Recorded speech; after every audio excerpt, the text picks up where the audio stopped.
കോൺഗ്രസിന്റെ മുഖ്യമന്ത്രി ചർച്ച ഇപ്പോഴും പുരോഗമിച്ചുകൊണ്ടിരിക്കുകയാണ്. നമ്മുടെ അയൽ സംസ്ഥാനമായ തമിഴ്നാട്ടിൽ ജോസഫ് വിജയ് സത്യപ്രതിജ്ഞ ചെയ്ത് ഇന്ന് അധികാരം ഏൽക്കുകയും ചെയ്തു. അതുപോലെ ആവേശോജ്വലമായ ഒരു സത്യപ്രതിജ്ഞാ ചടങ്ങ് കാണാൻ, അതിന് സാക്ഷിയാകാൻ ആഗ്രഹിച്ച കേരളത്തിലെ സാധാരണ ബഹുഭൂരിപക്ഷം വരുന്ന വോട്ടർമാരും ഇപ്പോൾ മൂക്കത്ത് വിരൽ വെച്ച് അന്തിച്ച് കുന്തം വിഴുങ്ങി ഇരിക്കുകയാണ്.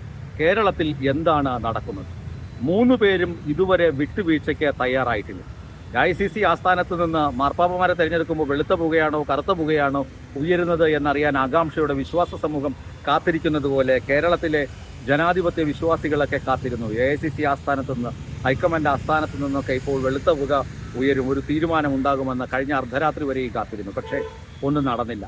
ഇഞ്ചി കടിച്ച ഒരു പ്രയോഗമുണ്ട്, ഇഞ്ചി കടിച്ച അണ്ണാൻ എന്നൊക്കെയുള്ള പ്രയോഗം. അതുപോലെ 3 നേതാക്കൾ KC വേണുഗോപാലും VD സതീശനും അതുപോലെ രമേശ് ചെന്നിത്തലയും ഇഞ്ചി കടിച്ച ആളുകളെ പോലെ വന്ന് മാധ്യമങ്ങൾക്ക് മുന്നിൽ വന്ന് ഹൈക്കമാൻഡ് തീരുമാനിക്കും, ഹൈക്കമാൻഡിനെല്ലാം കൊടുത്തിരിക്കുകയാണ് എന്ന് പറഞ്ഞ് ഇറങ്ങി വരുന്ന കാഴ്ച പരമദയനീയമാണ്. കോൺഗ്രസിൻ്റെ കാഴ്ച പരമദയനീയമാണ്.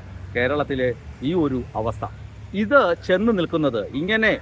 ഇനി ഹൈക്കമാൻഡ് തീരുമാനിച്ച് ഹൈക്കമാൻഡിൻ്റെ ഇഷ്ടക്കാരനെ കൊണ്ടുവയ്ക്കുന്നത് KC വേണുഗോപാലാണെങ്കിലും VD സതീശനാണെങ്കിലും രമേശ് ചെന്നിത്തലയാണെങ്കിലും ഉമ്മൻചാണ്ടി സർക്കാരിൻ്റെ ഭരണം അറിയാതിരുന്ന പുതിയ ഈ ജൻസി ഉണ്ടല്ലോ, VD സതീശനെ പിന്താങ്ങുന്ന ജൻസിക്കാർ, ഈ ജൻസിക്കാരൊക്കെ കാണണം. ഇതാണ് കോൺഗ്രസിൻ്റെ നാണം കെട്ട അവസ്ഥ.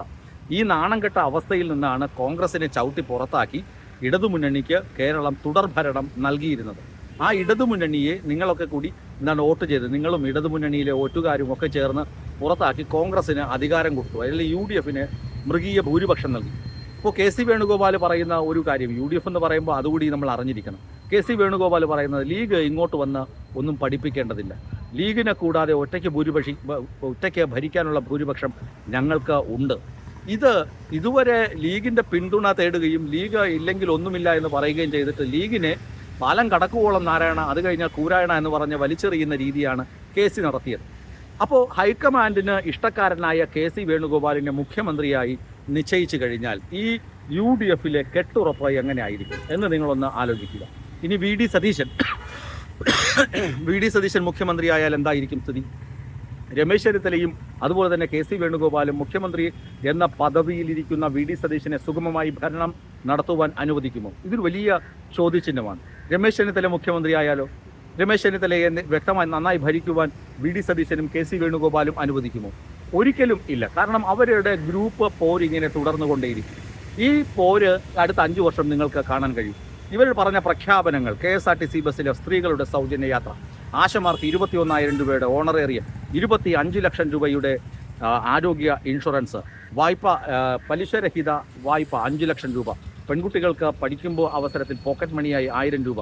ഇങ്ങനെയുള്ള പ്രഖ്യാപനങ്ങളൊക്കെ നിങ്ങളുടെ കണ്ണിൽ, ജനങ്ങളുടെ കണ്ണിൽ പൊടിയിടാൻ വേണ്ടി മാത്രമായിരുന്നു എന്ന് മനസ്സിലാക്കും. കാരണം ഒരു ഐക്യമില്ലായ്മ ഐക്യ ജനാധിപത്യ മുന്നണിയിൽ പ്രവർത്തിച്ചു കൊണ്ടേയിരിക്കും എന്ന് ചുരുക്കം. നമുക്കറിയാം, കഴിഞ്ഞ 10 വർഷം പാഠപുസ്തകങ്ങൾ നമുക്ക് മുടങ്ങാതെ ലഭിച്ചു. ഒരു കുഞ്ഞു ഉദാഹരണം മാത്രമാണിത്. എന്തുകൊണ്ടെന്ന് പറഞ്ഞാൽ, മുഖ്യമന്ത്രി പറയും, ഒരു വകുപ്പ് മന്ത്രിസഭയിൽ തീരുമാനമെടുക്കുന്നു, പാഠപുസ്തകങ്ങൾ ഇത്ര ദിവസത്തിനകത്ത് അച്ചടിച്ച് തീർക്കണം, സിലബസും കാര്യങ്ങളുമൊക്കെ റെഡി ആയിട്ടുണ്ട്, കരിക്കുലം കമ്മിറ്റി മെറ്റീരിയൽ കൊടുത്തു കഴിഞ്ഞു. വിദ്യാഭ്യാസ വകുപ്പ് ഈ ഒരു അഭിപ്രായം മന്ത്രിസഭയിൽ അവതരിപ്പിച്ചാൽ അച്ചടി വകുപ്പ് വേറെ മന്ത്രിയുടെ കീഴിലാണ്. അച്ചടി വകുപ്പിലെ മന്ത്രി അത് ഏൽക്കുന്നു. അച്ചടി വകുപ്പിലെ മന്ത്രിയോട് മുഖ്യമന്ത്രി പറയുന്നു അത് യഥാസമയം തീർക്കണം. അച്ചടി വകുപ്പ് ഉണർന്ന് പ്രവർത്തിക്കുന്നു. പാഠപുസ്തകം യഥാസമയം കുട്ടികളുടെ കൈകളിലെത്തുന്നു.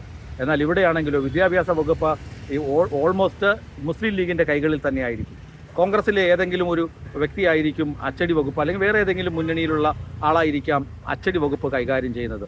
ലീഗിൻ്റെ മന്ത്രി പറഞ്ഞാൽ ഞാൻ എന്തിന് കേൾക്കണം എന്ന അവസ്ഥയായിരിക്കും അവർക്ക്. മുഖ്യമന്ത്രിയെ കൊണ്ട് പറയിക്കാനും ലീഗിന് സമ്മർദ്ദം ചെലുത്തേണ്ടി വരും. അപ്പോൾ പാഠപുസ്തകം എന്ന് പറയുന്നത് മുമ്പത്തെ പോലെ 10 വർഷങ്ങൾക്ക് മുമ്പുള്ളതുപോലെ ഒരു കിട്ടാക്കനിയായി കുട്ടികൾക്ക് അനുഭവ വേദ്യമാവുകയും ചെയ്യും.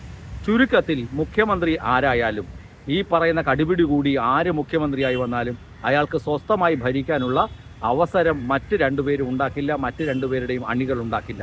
ഇനി ഇയാൾ ഭരിച്ചു കഴിഞ്ഞാലും, ഇയാൾ ഭരിക്കുകയാണ്, നന്നായി ഭരിക്കണമെന്നൊക്കെ ആഗ്രഹമുണ്ട്, പക്ഷേ കൃത്യമായി വണ്ടി മുന്നോട്ട് നീങ്ങുകയില്ല. ഘടകകക്ഷികൾ പാലം വലിക്കും. ഇനി ഘടകകക്ഷി മന്ത്രിമാർ നന്നായി പെർഫോം ചെയ്യുകയാണെങ്കിൽ നമ്മുടെ മലയാളികളുടെ പൊതു സ്വഭാവം പറയുമല്ലോ, ഞണ്ടിൻ്റെ സ്വഭാവമൊക്കെ, അങ്ങനെ വലിച്ച് താഴേക്കിടും. ഒരു ഞണ്ടും കുട്ടയിൽ നിന്ന് മുകളിലേക്ക് പോകാൻ മറ്റ് ഞണ്ടുകൾ സമ്മതിക്കില്ല, വലിച്ച് താഴേക്കിടും.